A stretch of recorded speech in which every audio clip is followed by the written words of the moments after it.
Buenas a todos, es un placer tenerlos un día más aquí en el canal y el día de hoy vamos a hablar sobre lo que viene siendo el eje hipotálamo hipófisis órgano diana, continuando con lo que viene siendo esta clase de fisiología del sistema endocrino, ¿verdad? Este eje es muy importante porque es el que nos va a explicar cómo ocurre la liberación de esas hormonas, cómo está regulada esa liberación de las hormonas, que principalmente está regulado por ese eje hipotálamo hipófisis órgano diana. En el día, bueno, la diapositiva como tal se va a enfocar en el eje hipotálamo hipófisis glándula adrenal o suprarrenal. Pero a pesar de que diga esto, la parte cuando tocamos la glándula suprarrenal la vamos a ver en otro video, porque voy a dividirlo en múltiples videos más cortos para que sea más digerible todos estos temas.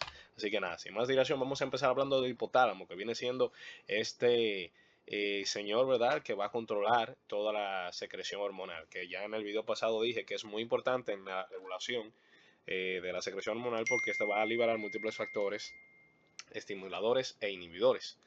El hipotálamo en esta imagen viene siendo básicamente, déjenme ponerles el puntero, déjenme un momento. Ok, el hipotálamo viene siendo toda esta masa que vemos aquí. Tiene múltiples núcleos, los cuales no vamos a tocar el día de hoy. Pero es importante que sepan que está compuesto por múltiples núcleos neuronales. De hecho, la hipófisis posterior, que se mencionó en el video pasado, pero para que sepan, es una prolongación de esas terminaciones nerviosas del mismo hipotálamo.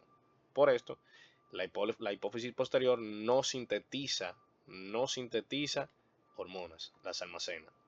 Cosa muy diferente a la hipófisis anterior, porque la hipófisis anterior sí sintetiza y secreta sus hormonas.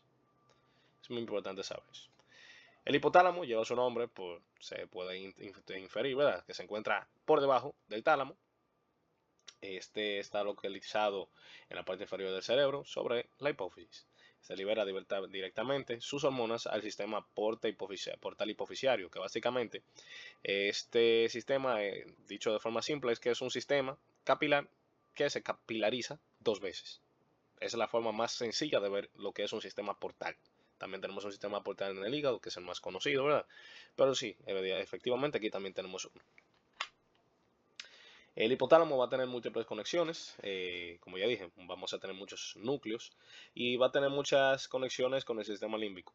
El hipotálamo yo lo clasificaría como esa conexión que existe entre lo que viene siendo ese sistema nervioso y el sistema endocrino. Viene siendo como que ese punto de control en donde se encuentran estos dos sistemas tan importantes, que si se recuerda el gráfico que mencioné de la homeostasis, pues junto con el sistema nervioso dije que es de los reguladores de la homeostasis corporal, de los que de verdad se encargan de que la homeostasis pueda mantenerse, independientemente de que hayan múltiples sistemas, ¿verdad?, que puedan trabajar de forma independiente, incluso si se le cortan sus conexiones simpáticas y parasimpáticas, como por ejemplo el sistema gastrointestinal. Sin embargo, es necesario este control para llevar una homeostasis correcta.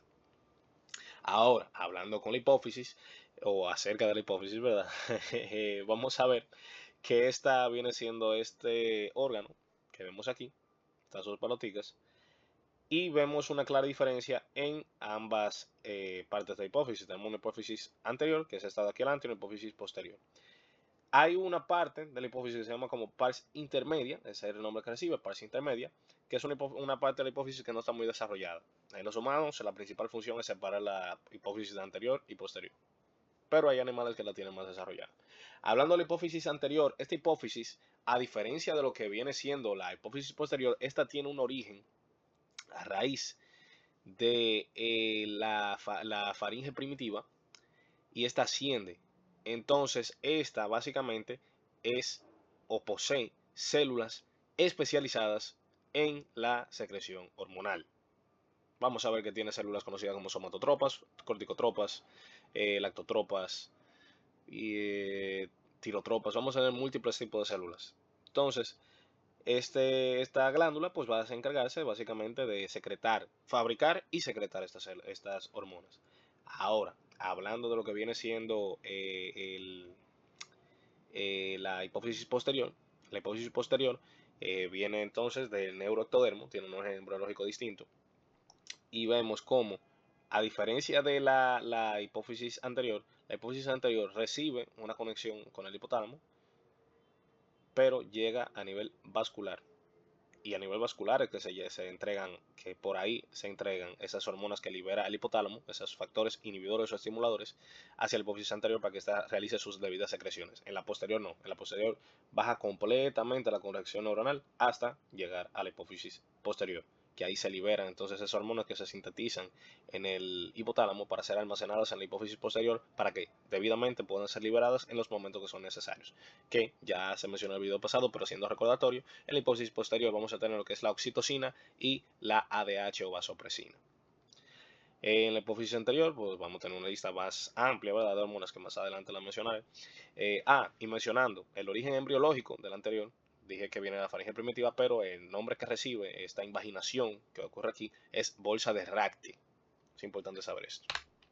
Aquí podemos ver una tabla, que los invito a que puedan pausar el video y leerla con detenimiento, pero se resumen las funciones, las diversas funciones que tiene el hipotálamo. Entre ellas la regulación de la temperatura, la regulación de, obviamente, la liberación de las hormonas. También regula lo que viene siendo sensaciones de apetito, ya sea hambre, sed, deseo sexual. También nos permite tener el control o la reacción a momentos en los cuales tenemos miedo o enojo. Es muy versátil, básicamente, nuestro hipotálamo. Tiene múltiples funciones. Bueno, mencionando de nuevo esta parte de la secreción de la hipófisis posterior, aunque ya lo dije, pero ya de una forma más rápida, ¿verdad? Vamos a tener que esta secreta oxitocina, almacena y secreta oxitocina y vasopresina. La oxitocina siendo de los pocos ejemplos de retroalimentación positiva que posee el cuerpo, una hormona liberada durante la lactancia y durante las labores de parto. Lo que quiero dejar dicho que cuando es retroalimentación positiva, aunque ya lo expliqué en el video pasado, pero para dejarlo claro, es que es un tipo de secreción hormonal que va a estar regulada porque mientras más de esta hormona haya y el efecto que esta genere va a hacer que más se siga secretando y que se siga secretando más y más. Cosa que no suele ocurrir con las más hormonas porque ya vimos que normalmente la presencia de una hormona, cuando ya una hormona está presente, esta hormona agarra y hace un sistema de retroalimentación negativa hacia el hipotálamo, indicando que deje de liberar el factor liberador de la hormona que libera la otra hormona. Suena un poco enredado, pero básicamente es saber que el hipotálamo libera el factor liberador. La hipófisis anterior libera el factor trófico, el factor que va hacia la glándula, que va hacia el órgano diana, la glándula diana, que va a secretar la hormona que se necesita para que ejerza la función en el cuerpo. Entonces, cuando esa hormona de esa glándula diana es secretada, pues esa hormona va a cumplir dos funciones. La función por la cual fue liberada, ¿verdad? Por ejemplo, el cortisol, que es sintetizado en la corteza suprarrenal.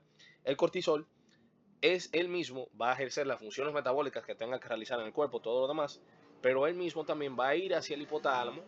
Pueden imaginarse así como que el cortisol va al hipotálamo e indica que ya le está presente, que ya no hay necesidad de liberar el factor, la hormona liberadora de corticotropina. Como ya el hipotálamo deja de liberar la hormona liberadora de corticotropina, entonces la adenohipófisis deja de liberar corticotropina y ahí se cesa la liberación de cortisol. Es algo enredado, pero realmente así es la fisiología de toda esta parte. Eso es lo que ocurre con la parte de retroalimentación negativa, que es lo que normalmente suele ocurrir. Pero la oxitocina se sale un poco de esa regla porque se rige por una retroalimentación positiva, pero es bueno que sepan que toda retroalimentación positiva eventualmente tiene que culminar con una retroalimentación negativa. Es importante saber eso. Ya la vasopresina es conocida también como ADH, hormona antidiurética, en el módulo de renal la vimos. Esta hormona básicamente va a encargarse de que en la parte renal, ¿verdad? Creo que de hecho la próxima diapositiva efectivamente la menciona. En la parte renal vimos que esta va a aumentar la resorción de sodio y agua por parte de los riñones. Esto en casos de deshidratación es muy útil porque es lo que nos permite no deshidratarnos por vía de la orina. Vimos que hay distintos estímulos que inhiben esta hormona, como por ejemplo el consumo de alcohol. Por eso es que vemos que las personas que toman alcohol orinan y la orina sale bastante diluida. Esta persona tiende a deshidratarse. Y en el caso cuando se unen por cierto, hay un pequeño fallo aquí en la diapositiva de redacción. Aquí debería decir B2. Pero justamente ya hablando de los receptores, que era lo que iba a mencionar, esta hormona se va a acoplar entonces a dos tipos de receptores, los B1 y B2. Y de hecho de los B1 hay un B1A y un B1B. Pero en esencia van a ser prácticamente lo mismo. En el B2, que es el que encontramos a nivel renal, Este B2 es el que vamos a ver que se encarga, pues bueno, de la retención de sal y agua por parte de los riñones para concentrar la orina, perdón. Y los B1, estos entonces son los que van a encargarse de aumentar la hidrólisis del fosfatidilinositol para incrementar el calcio intracelular, y a efecto de esto se genera una vasoconstricción. Ojo, algo a saber es que la vasopresina o ADH, el efecto vasoconstrictor, para que se ejerza es necesario que haya unas concentraciones un poco más altas que quizás las que se necesitarían para que ejerza su efecto de retener sal y agua. Es importante saber este dato porque no necesariamente porque estemos reteniendo sal y agua quiere decir que la vasopresina va a empezar a realizar su función vasoconstrictora. Se necesitan unas concentraciones plasmáticas un poco más altas eh, que quizás las que se necesitarían para resolver sodio-agua, aunque se va a estar realizando la resolución de sodio-agua, eso es importante saberlo, sí se va a estar realizando, pero aunque se vaya a estar realizando, la vasoconstricción es necesaria tener un umbral un poquito más alto de esta concentración de hormona en sangre para que ocurra. Ya ahora hablando de la oxitocina, como ya se mencionó, es de los pocos ejemplos de retroalimentación positiva que vamos a tener. En el caso de la lactancia materna, pues bueno, cuando el niño succiona el pezón de la madre, esto va a estimular diversos receptores de contacto, de receptores táctiles. Esto va a estimular los núcleos supraópticos y paraventriculares, que son los núcleos del hipotálamo, que sintetizan las hormonas hipofisiarias posteriores, siendo oxitocina y ADH, ¿verdad? Entonces eso va a liberar oxitocina. ¿Qué hace la oxitocina? La oxitocina contrae esos conductos donde se acumula la leche a nivel de la mama y la leche es eyectada. Esto es lo que ocurre en la lactancia. Ahora, en labores de parto, ¿qué ocurre?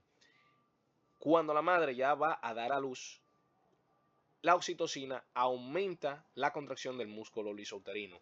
Mientras más se distiende este músculo por la salida del niño, ¿verdad? ¿Qué hace esto? Esa distensión hace que se estimule, que se secrete más oxitocina, haciendo que las siguientes contracciones sean cada vez más y más fuertes. Eso con el fin de que el niño eventualmente salga. Porque si no ocurriera esto, pues entonces se tendría que proceder quizás por un procedimiento de cesárea. Entonces es importante saber esta parte.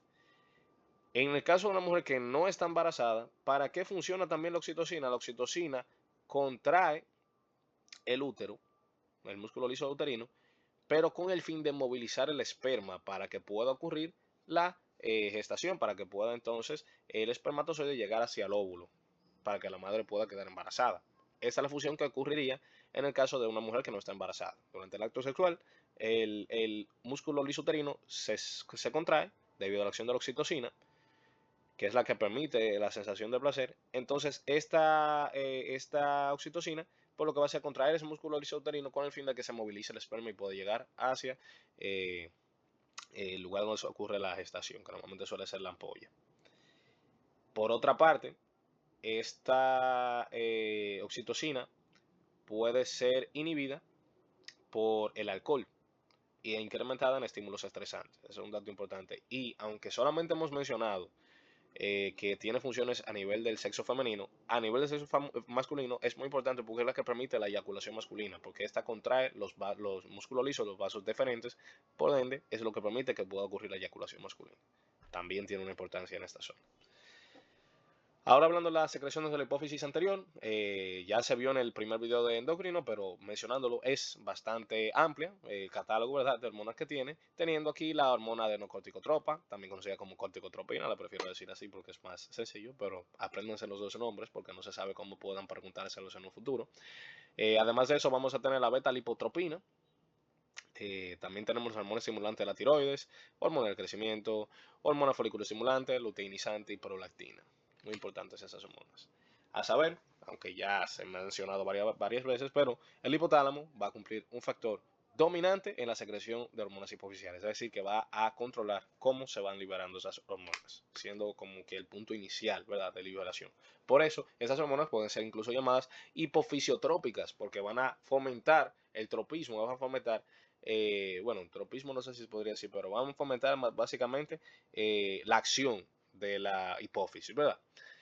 Ahí vamos a tener el mismo nombre de las hormonas que teníamos en un inicio, las de la hipófisis, pero en vez de tener la parte que dice que la parte estimulante o que diga el nombre ya, en esa vamos a tener la palabra liberadora. Entonces vamos a tener hormona liberadora de corticotropina, hormona liberadora de tirotropina, que viene siendo la hormona estimulante de la tiroides, ¿verdad? Hormona liberadora de tirotropina, aumenta la tirotropina, que viene siendo la hormona estimulante de la tiroides. Hormona liberadora de hormona del crecimiento, hormona inhibidora de la hormona del crecimiento, que es somatostatina, hormona liberadora de gonadotropinas, hormona inhibidora de prolactina, y esta está aquí en azulito porque se cree, esto no se ha confirmado al 100%, pero se cree que como si es una hormona inhibidora de prolactina, conocida como dopamina, debería existir una hormona liberadora de prolactina, pero eso todavía no se ha confirmado al 100%. Algo a saber es que la somatostatina, si se recuerda en el módulo de gastro, vimos que también se encuentra a nivel gastrointestinal, pero la diferencia es que esta somatostatina que está aquí posee 14 aminoácidos, la que está a nivel gástrico posee 28. Importante recordar esta parte, que podría ser una posible pregunta de examen. Aquí podemos ver un pequeño resumen de lo que viene siendo hacia dónde o cuál es la función que tienen estas hormonas hipofisiarias, teniendo que, por ejemplo, la corticotropina va a estimular la glándula suprarrenal, como lo pueden ver aquí, liberando corticoides. La hormona del crecimiento va a estimular múltiples tejidos, también estimulado por las somatomedinas, que más adelante, ¿no? En el próximo video vamos a explicar qué son lo que son las somatomedinas, que eso incrementa el crecimiento óseo y tisular. Que un dato interesante de esto es que el crecimiento óseo tiene un límite en la vida, por eso que llega un punto que dejamos de crecer, que es cuando ya se fusiona la epífisis con la diáfisis de los huesos. Los tejidos, a diferencia de esto, sí pueden crecer indefinidamente. Eso es un dato curioso. También tenemos la hormona estimulante del folículo, que no solamente sirve para el sexo femenino, también sirve para la espermatogénesis, es importante. Y como dice su nombre, para el desarrollo de los folículos, ¿verdad? El sexo femenino. También la hormona luteinizante, que a su vez no es nada más funcional en el sexo femenino, porque aunque permite la ovulación y el desarrollo de los folículos, en los hombres es la encargada de que se pueda producir la testosterona. Por eso es importante. La hormona estimulante de la tiroides, que indica básicamente lo que es, y la prolactina es un dato curioso saber que fíjense cómo todas estas hormonas actúan en otros tejidos, en otras glándulas diana, para que se puedan secretar hasta cierto punto quizás algún otro tipo de hormona, como los corticoides, como por ejemplo la tiroxina, que son hormonas tiroideas, como generan, básicamente se fijan, otro tipo de hormonas o otro producto, ¿verdad? Dentro, pero que van hacia otra glándula, ¿verdad? Van hacia otra célula diana, por así decirlo. Fíjense que la prolactina es el caso aparte de que esta va hacia las mamas y literalmente de lo que va es a generar la leche. Generar un producto ya en bruto, la leche. No se necesita que ella vaya y que se genere luego otra cosa más, que luego esa otra cosa que se genere es lo que produzca el producto. Sino que la prolactina propiamente va a la mama y genera la leche. Luego tenemos la oxitocina, ya mencionamos las funciones de la misma, y la vasopresina. Es importante saber que estas hormonas hipofisiotrópicas que fueron mencionadas, aunque tengan un nombre específico de que van a ir a liberar una hormona como tal, pueden estimular la liberación de múltiples hormonas, no solamente una. Por ejemplo, la hormona liberadora de tirotropina puede ser estimulada por la prolactina. La somatostatina va a inhibir la secreción de hormona estimulante de la tiroides. La hormona liberadora de corticotropina va a estimular la secreción de corticotropina y beta-lipotropina. O sea que no van a limitarse a quizás liberar o inhibir una sola hormona, sino que puede ser múltiple su función, ¿verdad? Funciona como neurotransmisores en otra parte del cerebro, la retina y el sistema nervioso autónomo. Es importante también saber esa parte. Bueno, ya vamos a dejar el video de hoy hasta aquí. En el próximo video vamos a hablar de lo que es la glándula hipofisiaria, porque decidí que como los temas pueden ser un poco complejos, es mejor para ustedes digerir los temas que estén divididos de esta forma. Así que nada, nos vemos en la próxima entrega y espero que la hayan pasado súper bien.